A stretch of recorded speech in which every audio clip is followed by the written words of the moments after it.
Hi, it's Nick Capozzi from Razzball Radio on the Fantasy Sports Network, joined today by head football editor over at Razzball.com, Mr. Jay Rung. We are breaking down his quarterback rankings, and we are one guy away from the top tier. We'll get to the top tier in a second, but you have Matt Ryan, number 6 overall. Expert consensus ranking has him at number 9. I'm with you because healthy Julio Jones, a has to be improving run game. They were dead last year as well. A lot of injuries on the offensive line. Everyone's coming back healthy. Is there a chance that Matt Ryan not only could give you a number 6 overall production, but could he even move up a couple notches? I think he can. I mean, I put him at number 6, and he can reach top 5. I mean, like you said, he has the Well, that's a weapons. stretch. Yeah, one more spot. Yeah, I think he does. He still has the weapons, and many people will point to the loss of Tony Gonzalez, but I like that kid Tolofio. I'm not sure if I'm pronouncing right. I usually call him tinfoil tofu. That seems to be pretty close to how you pronounce it, I think. But I think a lot of people are nervous about the season they had last year, and I have to say, I think the entire franchise gets a mulligan because everything that could go wrong did go wrong. I mean, you had Steven Jackson, his legs exploded, Julio Jones, his ankle imploded. I mean, just everything was a disaster. So I think this year, the team itself is looking forward to a fresh start. And if you look at the first, I think, 5 or 6 games last season, I think you can prorate that for regular season. You'll see the same Atlanta team that was supposed to be there. All right. Now we are into your top tier. At number 5, you have Cam Newton. Expert consensus ranking is number 8. This is where you're going to get some flack. I love Cam Newton. My concern is not that Steve Smith had a good year last year, but who's going to catch the ball? They're going to stack the box against him. I think another year under his belt, he's going to continue his evolution, but everyone's against us on this, Jay. Yeah, and it kind of feels like we're left alone here. I mean, but you have to remember, since the beginning of Cam Newton's career, he's never been outside the top 4 in fantasy scoring. And with my high ranking of Greg Olsen, I said in my tight end rankings that I'm nervous about the receiving options.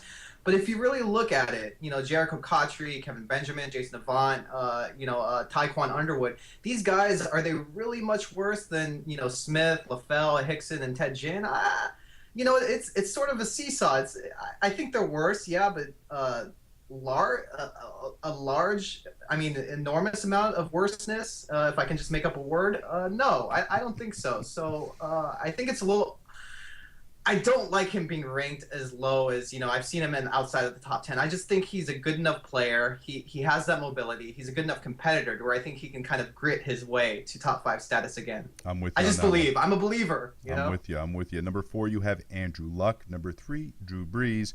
Now, this is where I got a question for you because you have Aaron Rodgers number 1 over Peyton Manning. Make your case. Well, I mean, the main gist of my case is, I'm not ranking from 2013 stats. I think this season Rodgers will be healthy. He still has an amazing set of weapons in Nelson and Cobb, and then he has Lacey with him, and then his mobility gives him a little bit of an edge. It's with Peyton Manning. Look, I'm not saying he's going to explode or go to the old people's home or something. I mean, but you have to recognize last season, I think was his first ever 5,000 yard plus season, and it's only 1 out of 3 times. You might have to check the tape on this, but it's only 1 out of 3 times that he's thrown more than 33 touchdowns. So, I mean, these things are – the year that he had last year was fantastic. It was historic. But these things don't happen all the time.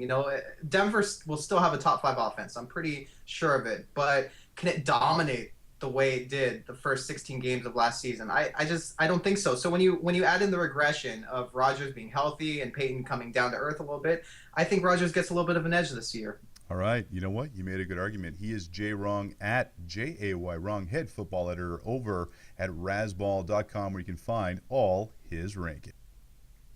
Hi, I'm Nick Capozzi from Razzball Radio on the Fantasy Sports Network. Right now, joined by Jay Rung, the head football editor over at Razzball.com. We are breaking down his rankings, talking quarterbacks. We're into the second and third tier.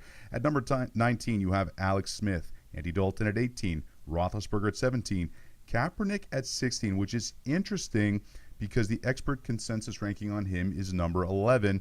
You then have Russell Wilson at 14. My question to you, sir, can Russell Wilson or Colin Kaepernick move forward this year?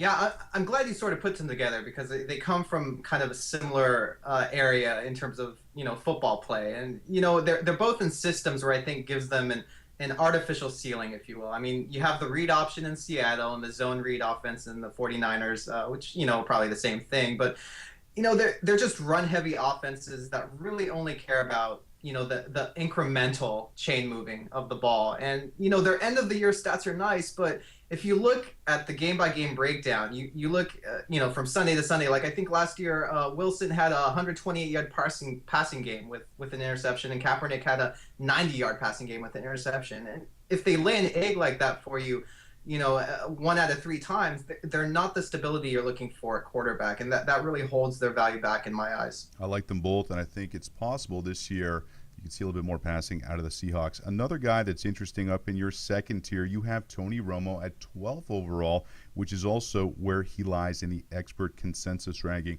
Here's my argument. Dallas's defense is terrible. They lost Sean Lee. They've lost a lot of their pass rushers. I think they're going to be playing a ton of catch-ups. I think this could be a monster year for Tony Romo, and he's a guy I could see maybe at the end of the year finishing as high as 7th or 8th overall.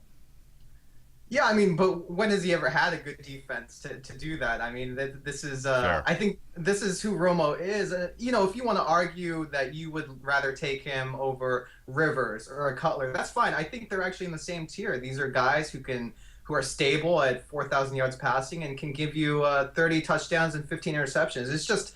It's personal preference. Romo is fine, Cutler is fine, maybe a little injury risk there, and Rivers is fine too. It's just it's who you like, and I can't argue if you want to take one of those above the others. Yeah, Rivers, of course, you have at 11. Nick Foles at number 10. The expert consensus ranking is 6. Now, this is a guy that there's no in-between on Nick Foles. Obviously, he can't repeat his TD to interception ratio from last year, but my question is, who's going to throw him the ball, A? B, is he better, or does he have potential to get better than the 10th overall ranking? Like I said, it's really hard. I mean, I tried with my ranking to sort of find a middle ground because I'm iffy on Foles. I mean, we certainly cannot forget what he did last season. He seems to work well in that system. He seems to do well in that with the offensive line. His weapons are elite. Even with the loss of Deshaun Jackson, he still has McCoy. He still has Riley Cooper as a short option. And so, I mean, it's just, let's agree that he's an above-average quarterback and can go either way. And so, yeah, I'm comfortable having around my top 10 because I think that's where he settles. You can find all of Jay Wrong's rankings at Razzball.com, including number 9, RG3, number 8, Matthew Stafford, number 7, Tom Brady. This is Razzball Radio on the Fantasy Sports Network.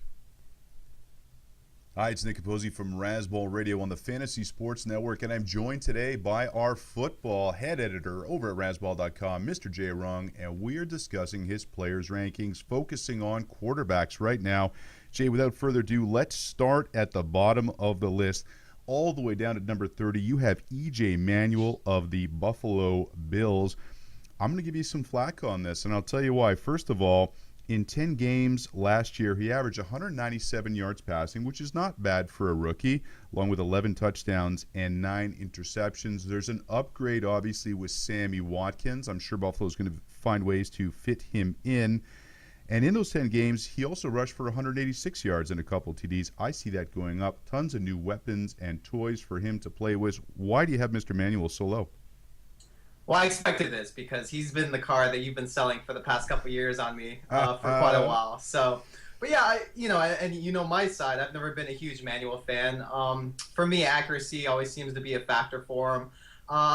Don't get me wrong, I love his athleticism. I think he can make plays. He can do a lot. His awareness has improved, especially his pocket presence. But I get worried because these types of quarterbacks, they sometimes have trouble getting to the next level. And while I like Sammy Watkins and, to a lesser extent, Mike Evans and whatnot, talking about rookie wide receivers, there's still a huge learning curve for them. I mean, for every Keenan Allen, there are 10 Cordell Pattersons. So, he may not be as effective as we would like. And while it's easy to put all the eggs in his basket this season, I'm not sure he's quite ready yet. All right. Well, you have him at 30, below Jake Locker at 29 and Ryan Fitzpatrick at 24, 2 guys that I think he will definitely surpass this year. Another guy that I'm going to disagree with your ranking, at 27, you have Sam Bradford. The expert consensus ranking is number 25. Here's my argument. In 7 games last year before he got hurt, averaged 241 yards and had 14 touchdowns to 4 interceptions. A lot of young weapons there, and they're starting to mature. I think there's much more upside for Mr. Bradford. Yeah, it's hard to argue with that. I do like the upside. He has the tools, and you could attribute a lot of his problems to lousy line play. I mean, he's really had a lot of trouble getting protection down there. At this point, it's a make or break year for him. Like Manuel, they can both break out. I'm not denying that. They can. They have that ability, but it depends on how much you believe in that. And right now, in a standard 12-team league, I'd rather go with other options ahead of them and see how they progress throughout the season. Maybe try to pick them up. All right. I am not going to argue with your 21st ranked quarterback, Carson Palmer, but let me just play on the other side of the fence for a second. He did throw for over 4,000 yards, 24 touchdowns.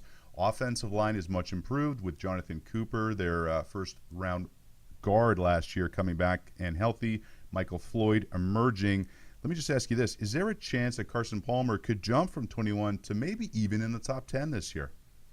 That's a little too rich for me. I just, when I look at Carson Palmer, he just seems like to be, I don't know, the AARP version of Andy Dalton. I think he can be a good manager, a game manager. He has a good arm, but he throws way too many interceptions to kind of be that viable option. I mean, he can put up those 4,000 plus yard seasons, no doubt about it. But if he's giving you a 20-20 ratio, it limits his ceiling. And, maybe top 15, but top 10, I think that's too much of a stair set to climb for him. All right. He is at JWrong, Jay Wrong. You can follow him on Twitter, the head football editor over at Razzball.com, where you can find all his rankings.